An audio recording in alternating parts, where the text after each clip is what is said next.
So I'm going to change themes. We've done quite a bit on prayer. We've done a bit on the environment in one or two of the other earlier ones, and a bit on justice. I want to sort of take this to a different stage and talk about the Bible a bit. And this Sunday just gone, I had the pleasure of listening to a sermon by Graham Adamson on the basis that it was Bible Sunday.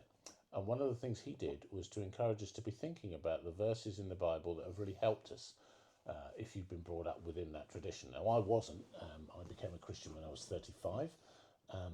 But since then, I've used this book as the guide and the test. And there's a passage in 2 Timothy 3:16 which says that this book is useful for teaching and correcting and rebuking and training in righteousness. That it is in all sorts of different ways something to touch base with as the Word of God. And as Graham was preaching this, I was thinking about some of the verses that have really helped me, particularly in my walk with God. Isaiah 61, the Spirit of the Lord is upon me to preach the good news to the poor, to bind up the brokenhearted, and to release the captives, to set the prisoners free, to bring beauty instead of ashes, and comfort to those who mourn, and so on. I've been very impacted by Acts 2, verses 42 to 47, which is about how you do community together as the people of God.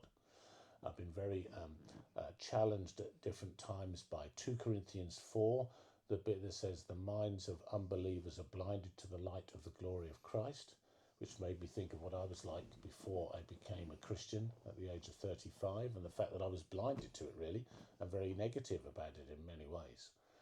And I look now at people differently because I'm conscious that I was there once, and it isn't always easy to open the eyes of people in those situations.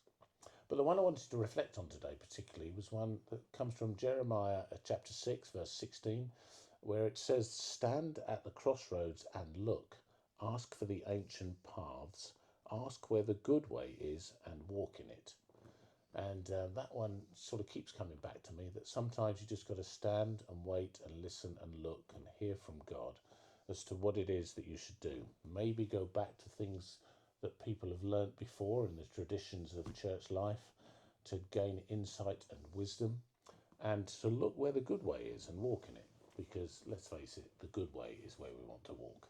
So I'll leave you with that initial thought on the use of this good book on a daily basis. Just for you to peruse, to be thinking about, and to be challenged by.